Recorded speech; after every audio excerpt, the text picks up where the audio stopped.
ஒரு கிராமத்தில் விவசாயி தன்னுடைய மாடை காணவில்லை என்று தேடிக்கொண்டு அலைந்தார். பின்னர் அந்த மாடை தேடிச் செல்லும் பொழுது ஒரு அடர்ந்த காட்டு பகுதியில் மாடு மேய்து கொண்டிருந்தது. பின்னர் அந்த மாட்டுக்காரர் மாட்டை இழுத்துச் சென்று வா வீட்டுக்கு செல்லலாம் என்று அழைத்துச் சென்றார். பின்னர் நடந்து வரும் வழியில் பாதி தூரத்தில் மாடு நடக்க விடவில்லை. அங்கும் இங்கும் தலையாட்டி கொண்டே நின்றது. மாடை இழுத்து பார்த்தார், வரவில்லை. பின்னர் எதிரே ஒரு ஆள் வந்தார். அவர் ஏன் நிற்கிறேன் என்று கேட்டார். மாடு நகரவில்லை என்று சொன்னார்.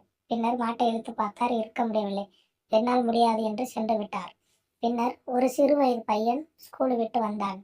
பின்னர் ஏன் இங்கே மாடு நிற்கிறது என்று கேட்டான். மாடு என்னவென்று தெரியவில்லை, நடக்க மாட்டேங்கிறது என்று சொன்னார். பின்னர் அந்த மாட்டுக்கு கொஞ்சம் பில் கொடுத்தான்.